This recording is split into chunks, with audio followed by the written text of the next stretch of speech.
मित्रों, आज 20 में जो 2020 में क्वेश्चन पूछा गया है उसका सेट का आपका क्वेश्चन है। पर ये पेपर में आया हुआ है। क्या तरीका है? 25/12/2020 का क्वेश्चन है। 25/12/2020 का है। ये क्वेश्चन है 25/12/2020 का। ये आपका क्वेश्चन कब का है? बीएसएससी का 25/12/2020 का है। लेटेस्ट का है। ये आपका अभी पूछा गया था ये क्वेश्चन। इसका ये सेट का प्रैक्टिस आज चल रहा है नेक्स्ट में बीएसएससी का। देखिए इसमें कैसा प्रश्न पूछा गया है और इसका सॉल्यूशन देखिए मैथ्स का कैसे लगाते हैं।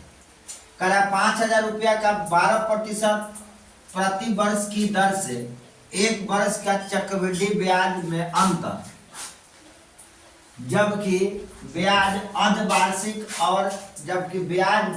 और अर्धवार्षिक चुकाया जाता है या जाता होगा। तो क्या बोला? अर्धवार्षिक या वार्षिक ब्याज चुकाया जाता हो या चुकाया जाता होगा, यानी कितने रुपए अर्धवार्षिक या वार्षिक चुकाया जाता होगा, ये बात निकालना है। सवाल देखिए थोड़ा सा घुमाया हुआ है, समझना है। कह रहा है का कि 50,000 रुपया का 12% प्रति वर्ष के दर से एक वर्ष के चक्रवृद्धि ब्याज में अंतर, जबकि ब्याज वार्षिक और अर्धवार्षिक चुकाया जाता होगा, यानी वार्षिक भी चुकाया जाता है और अर्धवार्षिक भी चुकाया जाता है। इसमें सिंपल है, 12% का निकालेंगे, दो अर्धवार्षिक के लिए क्या होगा? 2 से भाग कर देंगे तो 6% हो जाएगा। 12% का 2 से भाग करेंगे तो 6% हो जाएगा। ये अर्धवार्षिक के लिए तो हम इसको निकालते हैं 6 + 6 गुने 6 बटा में 100। इससे आपको निकल जाएगा अंतर, यानी 6 कितना हो जाएगा? 12 प्लस 6 36 बटा में यहाँ कितना हो जाएगा? 100, यानी 12 + 0.36, यानी आ जाएगा कितना आपका? 12.36। अब चक ये सालाना में क्या हो जाएगा? ये अर्धवार्षिक में हो गया और सालाना में हो जाएगा आपका 1 ईयर में, वार्षिक में हो जाएगा। वार्षिक में अंतर हो जाएगा आपका 12। अभी दोनों 12 ब्याज, तब ये ब्याज और ये ब्याज, वार्षिक ब्याज, यहाँ वार्षिक ब्याज, ये अर्धवार्षिक ब्याज। अब दोनों में अंतर कितना क्या रहा है? ये दोनों में अंतर आ रहा है आपका कितना? 0.36 रुपीज का, यानी इसमें से 12 माइनस कर लेंगे। अब ये पे 50,000 का परसेंटेज निकाल देंगे। 50,000 आगुन है 0.36 और बटा में यहाँ 1.00, यहाँ पर भी 2 0 लगा देंगे।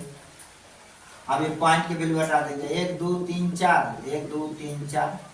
अब इसमें गुना कर लेंगे तो 6×25 के 5 गुने 36, 6×25 के 0, 3×5 15, 3 18। इतना रुपया इसको चुकता करना पड़ेगा किस्त के अकॉर्डिंग। चलिए नेक्स्ट क्वेश्चन देखते हैं। 47/11 का मान दशमलव भिन्न में बदलो। तो और आसान है।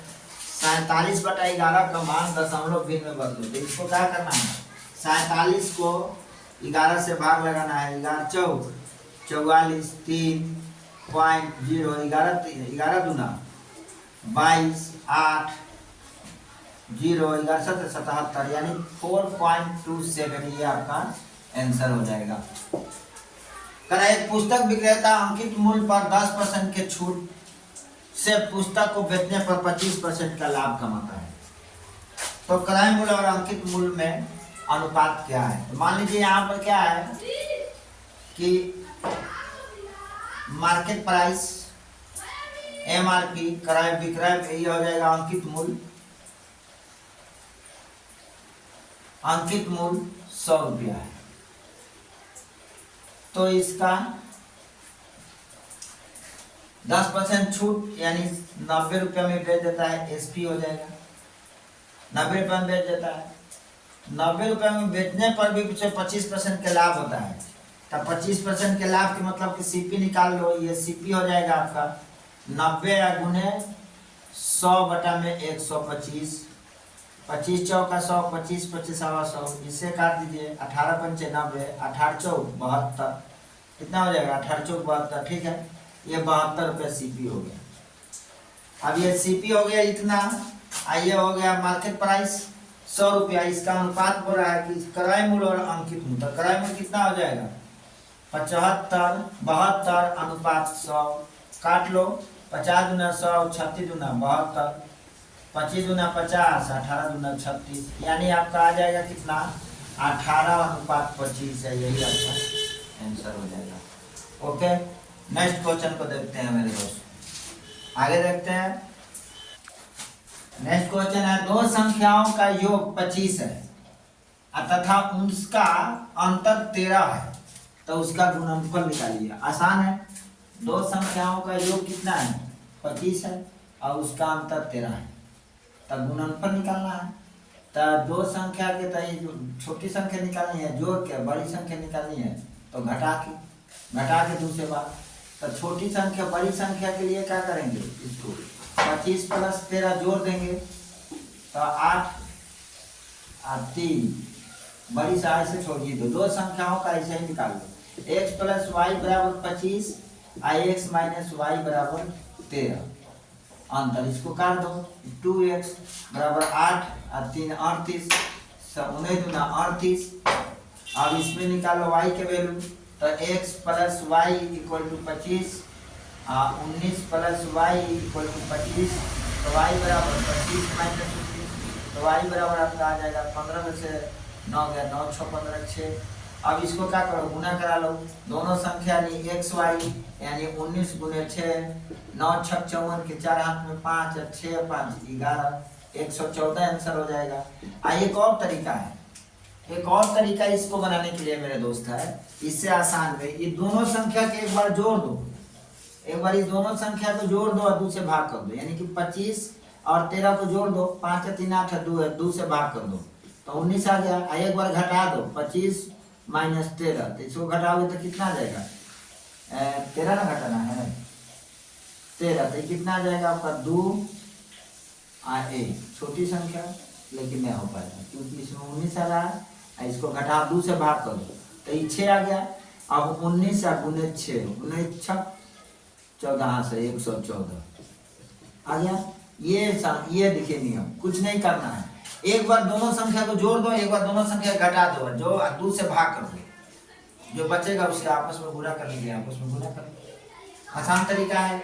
12 पेन का सीपी 8 पेन के एसपी के बराबर है, यानी 12 पेन का सीपी इक्वल टू 8 पेन के एसपी के बराबर है, यानी 12 पेन का क्रय मूल्य 8 पेन के विक्रय मूल्य के बराबर है। तो सीपी बटा में एसपी इक्वल टू 8 बटा में 12 कर दो, 4 दूना 8 4 3 12, 1 रुपया का बेनिफिट, बेचता कितने में है 2 रुपया में, खरीदता कितने में है 2 रुपया में, बेचता कितने में है 3 रुपया में, बेनिफिट कितना हो गया 1 रुपया, बेनिफिट कितना हो गया 1 रुपया।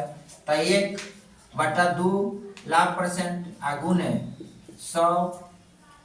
अब निकाल दो, इसको काट दो, 50% आपका इसमें आ जाएगा 50%, यही आपका आंसर हो जाएगा। ओके, अब आइए, एक इकाई दहाई से 10,000 1 लाख रुपया का 9 माह के लिए 4% के दर से चक्रवृद्धि ब्याज पर क्या होगा यदि ब्याज तिमाही दे हो तो।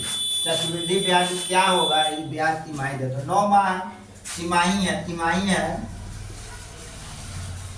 तो इसको क्या करेंगे, समय को 3 से भाग, समय तो 3 3 लिखे 9, 3 वर्ष, आइए प्रति वर्ष है 4 वर्ष, तो दर को 4 से भाग, दर को 4 से भाग, तो ये 1 वर्ष हो जाएगा। अब इसको निकाल देंगे हम कैसे,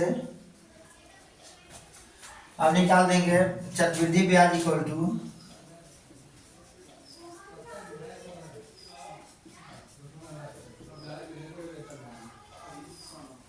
P1 plus R by 100 to the power n minus 1।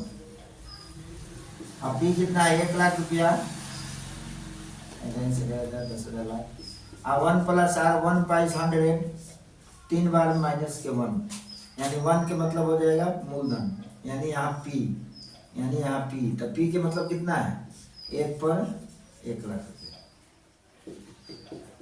Lakh, ठीक है। अभी कितना हो जाएगा आपका 1% 10, तो 110, तो 1 लाख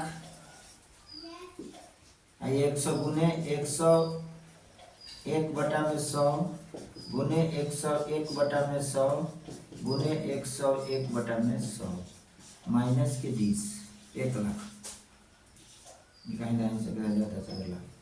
अब ये 2 जीरो से 2 जीरो काट दो, 2 जीरो से 2 जीरो काट दो, 1 जीरो से 1 जीरो काट दो, ये आ जाएगा 101 गुने 101 गुने 101 बटा में 10 और माइनस 1 लाख, ठीक है। इकाई दाइन से करा जाए 10,000 लाख हो गया, बटा में 1 कर लो, लघुत्तम ले लो। लघुत्तम लेने के बाद आप गुना करा लीजिए।